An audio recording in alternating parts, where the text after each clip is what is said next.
for your kind guidance, especially Chaitanya and Shivang. So, with good wishes and good note, let us start today's a small session on ammonia. So, ammonia, we learn the most important part of ammonia is how ammonia is prepared on large scale by the famous method Haber's process. Okay, so without wasting the time, because ammonia is very important, let us prepare it ammonia. Okay, so this was the point we discussed yesterday. We were discussing uses of what uses of nitrogen. So special use was as a coolant first. Second is in the aircraft tires, so that those tires will not burst due to the friction, because nitrogen is inert compared to oxygen. And third was nitrogen is used in the packaging food industry. So these three are important. Remaining you can write down next for fourth use onwards. Okay. So now we'll go for the today's session. Okay, that is ammonia. What Sandeep is waiting for the ammonia, most important industrial chemical, ammonia. So this is the structure of ammonia. Earlier, it was treated as a something like a bent structure, like water. Yeah. Now, due to the spectroscopical studies or the chemical bonding understanding, so it is now a triangular, a pyramidal. So, triangle, why? Because the three hydrogen atoms are there, which are attached to nitrogen. So, if you join the three hydrogen atoms, they forms the three vertices of a triangle. So it looks like a triangular base. Then on the head, on the nitrogen, we have one lone pair of electrons. They also keep what moving in that area. So that gives a kind of shape. So that is taken as one orbital cloud. So by joining the all the three hydrogen to the cloud, it looks like a pyramid. Okay, so it is a pyramidal structure, but triangular base. That's why it is called as a triangular pyramidal base. Okay, that is the understanding by joining the imaginary line when we see clouds into the spectroscopical water studies. Okay, so this is about chemical bonding. Already we learnt. Now straight away we go to the preparation of ammonia. Ammonia, not only ammonia, any chemical prepared on small scale and large scale. So small scale in the laboratory, whereas large scale in the industry, because industry means hard work. Be industrious, we say, no. So be, that means hard work is required there. So 24 hours production is there: cement factory, plastic factory, ammonia factory. So there are three shifts. So one shift of 8 equal to 8 hours. So that for that 8 hours, one team will come and they will do their work. They will give the report to the next team. And next team will come after 8 hours. So that every worker is given a correct gap. They can relax and they can come to the next their working area, because industry requires a lot of concentration. Exactly how much we are adding, how much we are weighing. So apparatus cleaning. So all those precautions are required. Therefore, 8 hours into three times. So three shifts continuously it is working, and there are two plants for every big industries. For every big industry, there are two plants. One is one plant. By chance, due to continuous work, if the plant exhausts, they give rest. They'll go to the next plant. So that will start.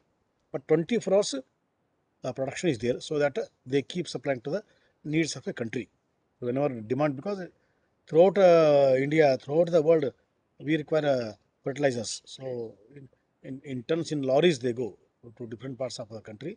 So that's why we require 24 hours of production, right? So this is what regarding the manufacture of ammonia on large scale. So first we understand in small scale, at the laboratory level, at the school level, using urea. Okay, so urea. So when you boil with water, okay, so automatically it converts into what? Ammonia. Hmm? So ammonia with water. So intermediate. This intermediate converts into what? Main ammonia.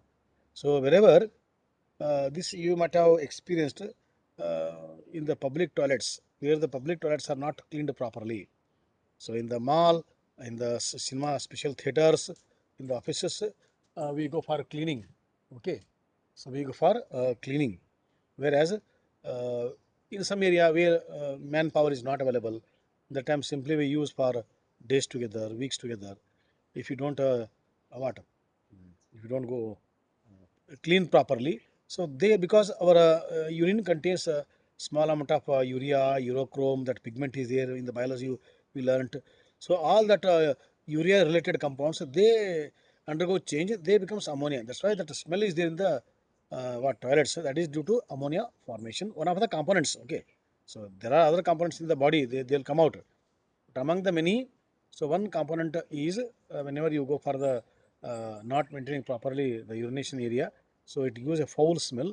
That is nothing but what, ammonia with some other compounds which are there in the body, which are excreted by the body. Okay, and afterwards they are decomposed. Okay, so all this will happen. That's why whenever we go for urination, first flush it.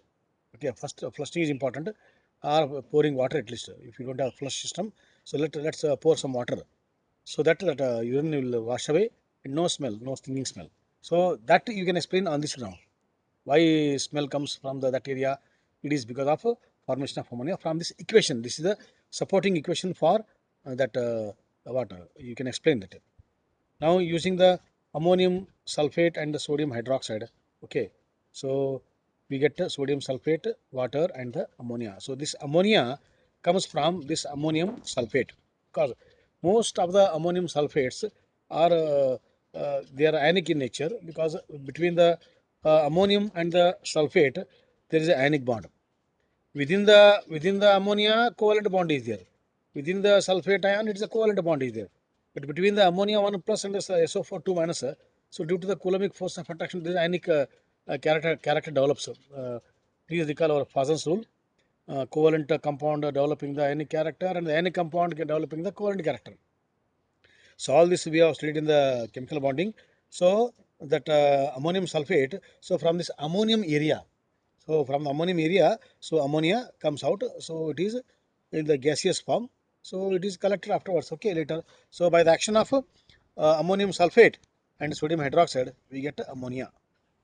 This is very easy method in the laboratory to prepare, because all these chemicals are easily available and cheap, and they are very damn cheap. Okay, so the method is very easy, and cost factor also not so costly. That's why we prepare ammonia in a small scale in industry using, sorry, in the laboratory using ammonium sulfate and sodium hydroxide. And sodium hydroxide is best alkali, very cheap. Sodium hydroxide flakes are available in the bottle. We can store aram in the laboratory. So this is one more lab method. So using calcium hydroxide and ammonium chloride in place of ammonium chloride, sorry, ammonium sulfate. So here we are using ammonium chloride. So most of the ammonium compounds are made use to get ammonia, because ammonia comes mainly from the ammonium part. Because how ammonium is formed, that we have to understand. So ammonium is formed by the action of ammonia with proton. Ammonia on the nitrogen, we have one lone pair of electrons. Okay, so hydrogen ion, that is proton, which is released from either acid or from any source. Okay, from any chemical.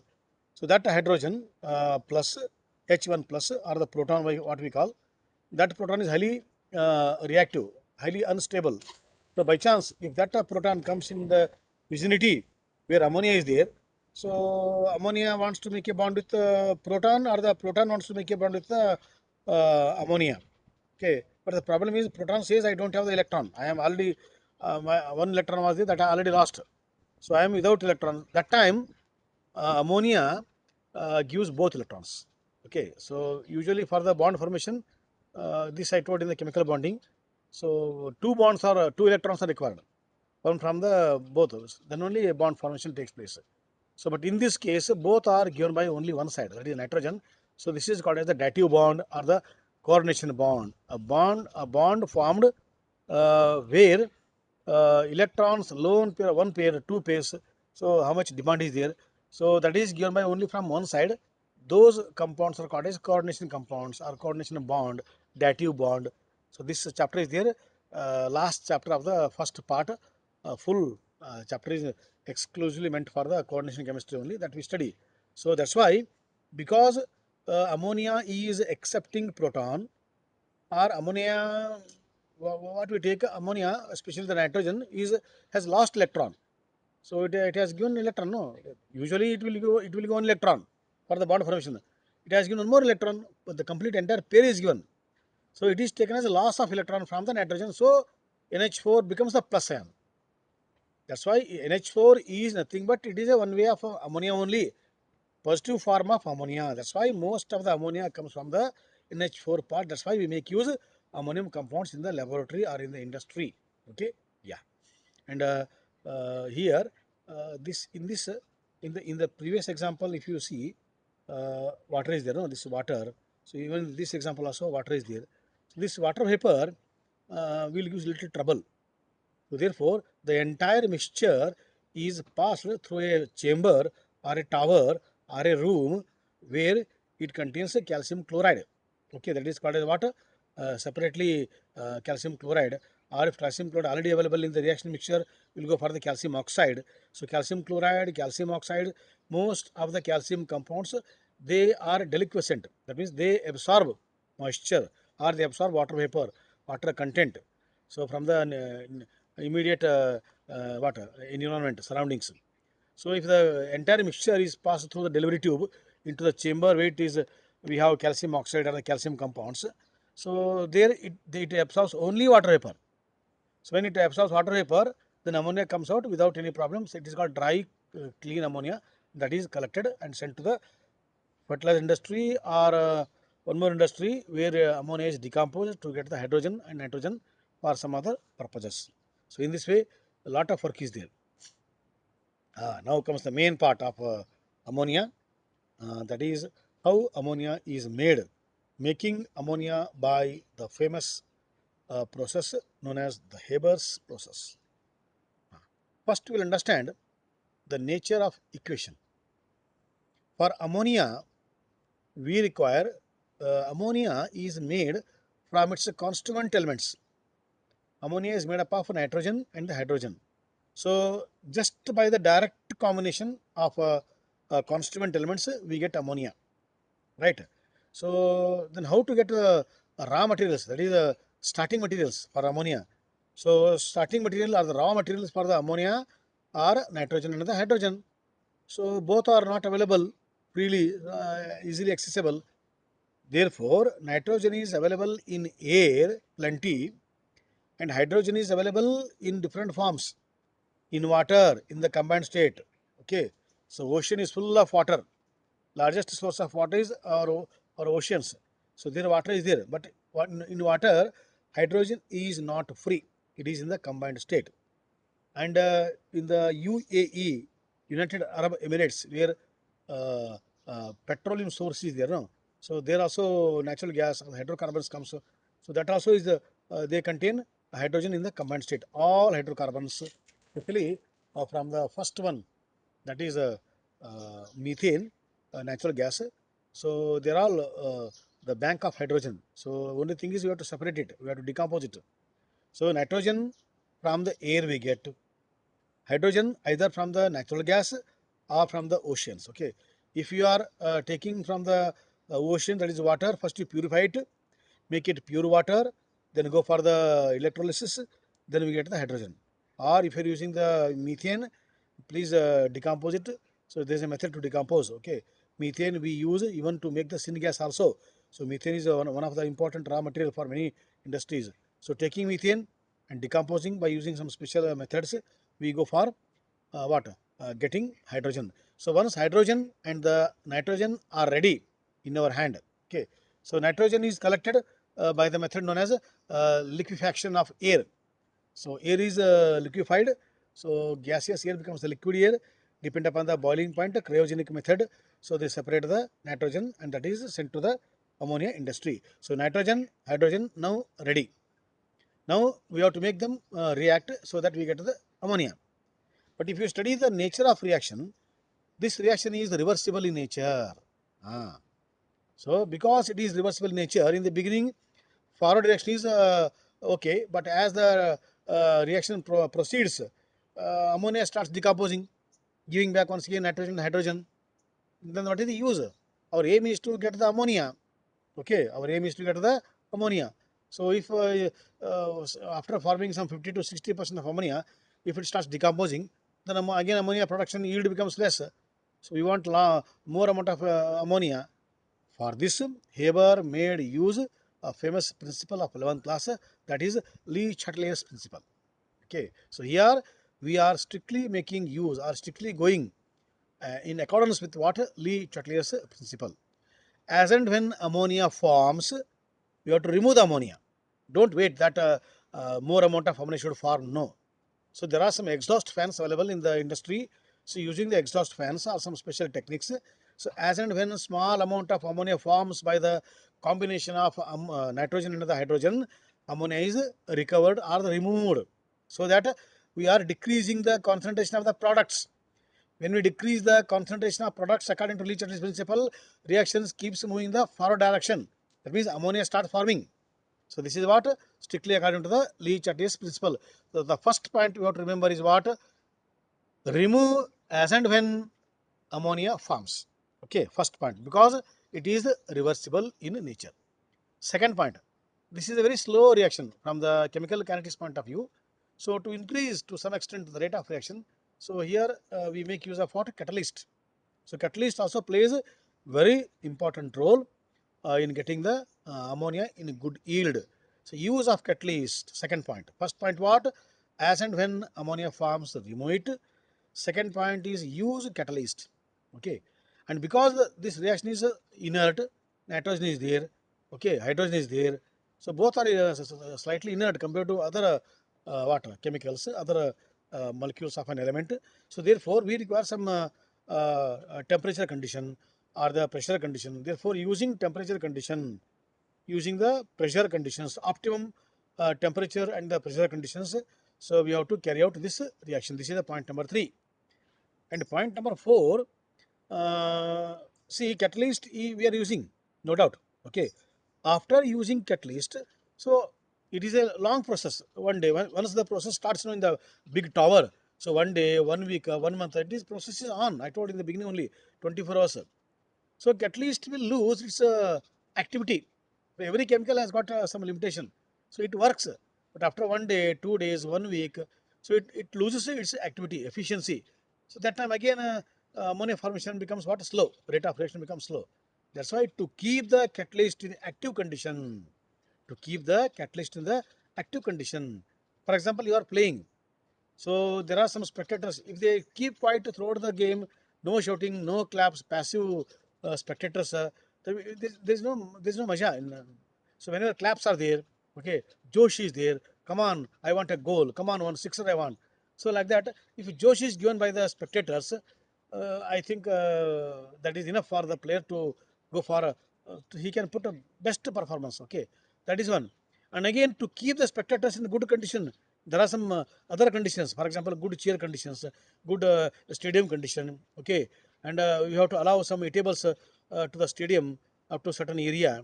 Okay, and so that means we are we are keeping spectators in the active condition throughout the game, and because of their activeness they keep shouting, they keep giving josh, so that players will perform very well on the ground.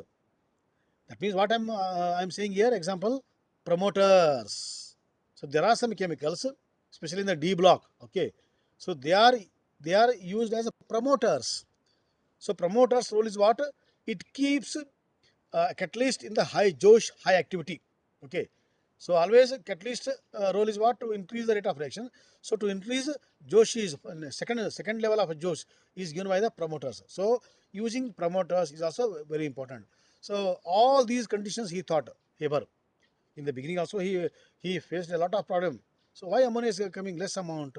So what is the problem? So after understanding, after studying the nature of the reaction, carrying out some small test in the laboratory level, then he succeeded. Now today we are using all those techniques. Point number 1, as and when ammonia forms, remove. Point number 2, use of catalyst. Point number 3, optimum conditions. Point number 4, use promoters to keep catalyst in the active condition. So if you maintain these 4 conditions, I think our what main aim to get the ammonia in good amount, good yield, successful. Okay, so same thing he has done it. Today we are doing same thing in the industry also. So this is the diagram. So this is what diagram which tells that how ammonia is formed. So nitrogen from the air, hydrogen from the natural gas or from the oceans. So both are mixed in the 1:3 ratio by volume. Okay. So these are the conditions: temperature, pressure, catalyst, iron as catalyst. So here iron is the best catalyst. It has given good result. Sometimes some vanadium compounds, some cobalt compounds also used, but iron has given a good result. Therefore, we are using iron as a catalyst. Okay. So when nitrogen and the hydrogen reacts in 1:3 ratio under these conditions, we get ammonia, and ammonia it is cooled in the cooling chamber, so that liquid ammonia comes at the bottom here, and we collect liquid ammonia and given to the one who is required. And by chance, I told you, acid and ammonia forms keep removing the ammonia. So here, due to the reversible nature, so all three are there in the reaction condition. It is reversible nature, no? So though ammonia is in a good amount, but along with ammonia, nitrogen also is there. Please recall chemical equilibrium chapter. When the reaction attains the chemical equilibrium, that time also all three are there. Reactants as well as the products. So here reactants are nitrogen and the hydrogen. Product is ammonia. All three will exist. Okay, for the reversible reaction. So therefore, all three will be. But ammonia is in a good amount. So remove ammonia, again reactor they will give the ammonia. So all three are there. So when the ammonia is removed, when the ammonia is cooled, so by chance any nitrogen, hydrogen are left unreacted, they are sent back once again to the main chamber. So there they are made to react once again under the same conditions. So this is a cyclic process. So keep circulating. So that ultimately we get ammonia in good yield after some 1 week or the 10 days, and that is sent to the different parts of the country. Okay, right. And this is the flow diagram. Okay, to understand how exactly ammonia is made. Hmm. So hydrogen, inlet for nitrogen, both comes here, and this is called chamber known as a compressor. So where pressure is maintained here. So 20 megapascals high pressure. Okay, so drastic condition. Then under pressure they move here, they will move. Okay, then they will come to this is the main area. Okay, this is called as a catalytic chamber. So this is what catalytic chamber. So means what, big towers. So imagine our science school campus. Okay, so half of the science school is full of ammonia plant only. Like that, you imagine big towers, chambers, furnaces, boilers. So many are there. Okay, so chimneys and many forest area, because dust particles should not come to the area where we stay, residential area, quarters area. So it is a big process. So that chamber is there. That is called as a catalytic chamber. So in that chamber, this is the main area where they are reacting. This is called what? Reacting area, reaction area. So ammonia, sorry, nitrogen and the hydrogen, which are coming from the chamber, pressure chamber under high pressure. So here they are heated, okay, in presence of catalyst and promoter, aluminum oxide, along with the water, or the sometimes they use a molybdenum also. So they use ultimately they are made to react forcibly here, so that all three will move. So reacted nitrogen, reacted hydrogen, formed ammonia along with unreacted nitrogen, unreacted hydrogen. They move in this tube and they come to this area. Okay, this area. So here they are cooled. So this is called a cooling tower. Okay, so they are cooled. So when they are cooled, the ammonia forms. So by chance, for cooling ammonia, we require less temperature, but for cooling nitrogen, hydrogen, we require very cold. Okay, colder than ammonia. So therefore, nitrogen and hydrogen are not cooled here. Okay, so they will be in the gases only by chance if they are there in the reaction. So and they will be there because it is reversible in nature. So they will escape here. Okay, they will escape here. Okay, this is the way. This is the way given to the nitrogen, hydrogen, which are called as unreacted. So they will come here. They will come here. They will move slowly. So to make them faster, here is a pump. Okay, using the pump, they are allowed to move very fastly. So they come here. They will once again enter this area. Okay, compressed area. Again they are compressed. Again they will come back. Okay, or without pressure also they will come, but no use. Better they will send here using the pump. So compress it again, send back. And this is the continuous process. Ammonia forms, unreacted goes, circulates. In this way, ammonia is formed slowly, week by week, and we collect at the bottom ammonia liquid. Liquid. This is what This is ammonia what process. ammonia process. Hmm? Okay, very good. We understood the Haber's process. Then we go to the ammonia property part. Ammonia property part. Colorless gas, less dense, alkaline, basic, pungent smell. We don't like it. Ammonia. See, uh, maybe I don't know whether you are done or not. You are not done because 11th class also no practical, and 12th also we don't know. So whenever we open the ammonia, it is opened by facing the ammonia mouth towards the wall. So by chance ammonia vapors comes and if you inhale in large amount, so we get a kind of giddiness. Okay, so and tears in our eyes, burning sensation in the nostrils. So all this will happen with ammonia. Therefore, ammonia bottle is opened with a lot of care. Okay, under the strict supervision of a instructor who knows the property. So students are not allowed to handle ammonia, and one more is acetic acid. Both have the pungent smell. Okay, so they are opened like that and highly soluble in the water due to the intensive intermolecular hydrogen bonding between the water and the ammonia. So ammonia is highly soluble in the water, and this is the what I said in the beginning. Trigonal pyramidal structure of ammonia. Normally we write in this way in the class, but if we ask that draw trigonal pyramidal structure shape of ammonia, then please draw. In this way it is allowed. So let us not go in detail orbital structure of the ammonium. Okay. So when we study the molecular orbital theory in detail, in depth, then every molecule is represented using the orbital concept. Okay, right. Now ammonia is a base. Ammonia is a base. Naturally, how it is explained? When ammonia is put in water, the basic character is explained in this way. How? Water gives proton. Water dissociation to H plus and OH minus ion. That H plus is given to the ammonia because ammonia contains a lone pair of electrons. It is an electron rich center. It is taken as electron rich center. So hydrogen prefers electron rich center, proton. So the proton is given by the water to ammonia. So water is a proton donor, and ammonia is a proton acceptor. And according to the 11th class chemical equilibrium chapter under the acids, bases, and salts theory, there are three theories of acids. In that, one theory is what? Lowry and the Bronsted theory. According to that proton theory, proton donor is an acid, proton acceptor is a base. So ammonia is a base. And even after the accepting, see they will be in this condition, in the aqueous condition. So you will find ammonium ion, you will find OH minus ion. So OH minus is basic, it's hydroxide. So because of the reason number second, formation of the hydroxide ion, and because of the proton give and take business, so on two grounds it is explained that ammonia is a base. Okay. Now it forms ammonium salts. Okay, it forms the ammonium salts. So whenever we use ammonia, we don't use directly ammonia. Ammonia is used as ammonia in water. So ammonia in water is taken as what? Ammonium hydroxide.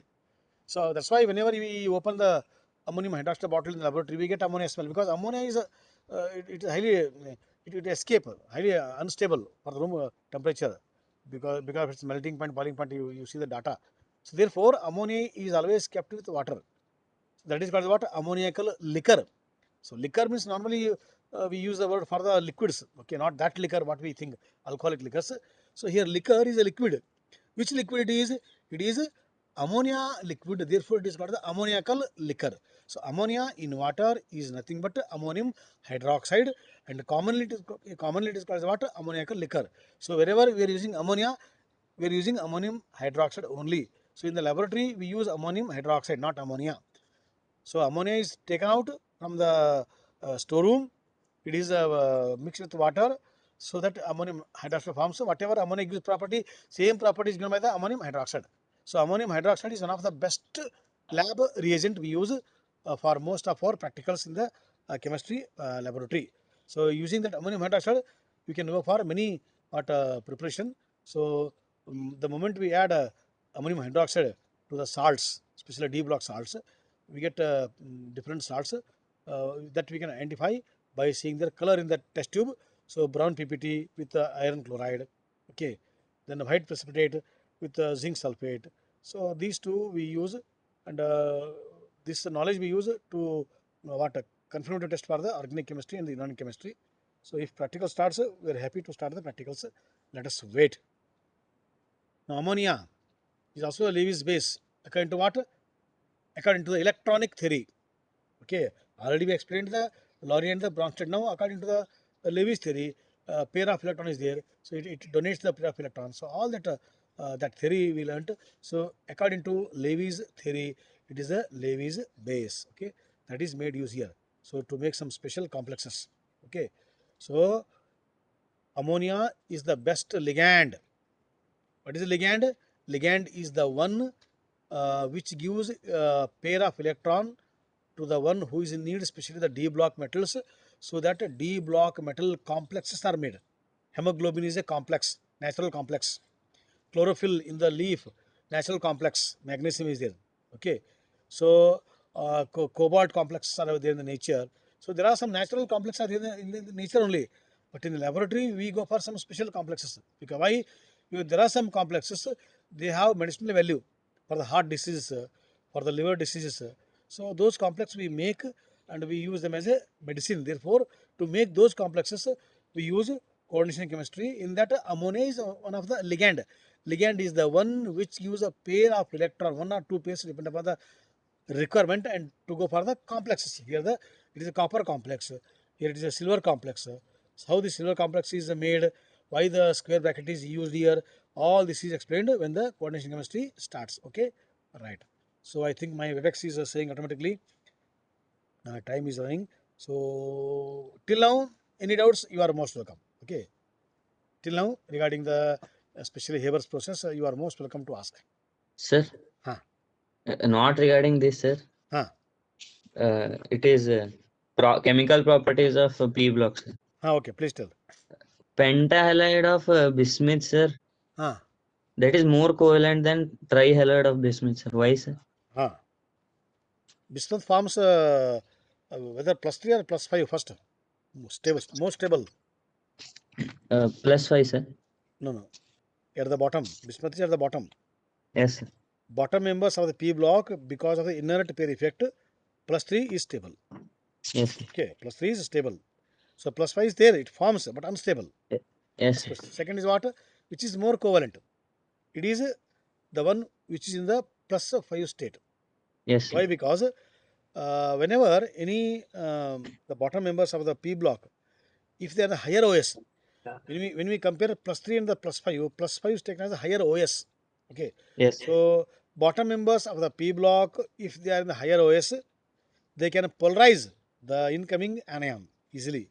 So when they can polarize the electronic cloud of the approaching chlorine or sulfate, okay.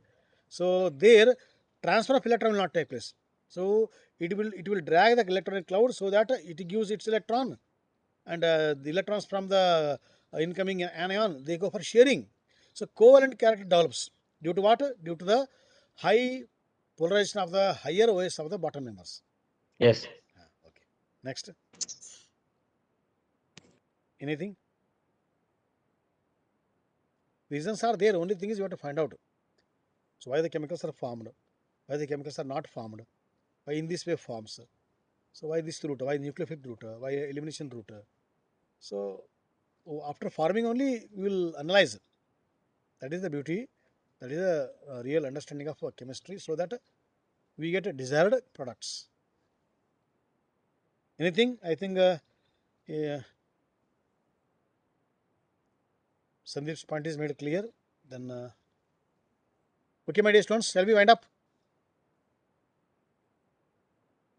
Yes, sir. Okay, thank you. Thank you very much. Thank you, my dear Bye, students. sir. A special thanks to Chetan and Shivang Sahu. Today you have made my work very easy. Okay, thank you. Thank you, Bye, sir. sir. Bye. Bye, sir. Bye bye.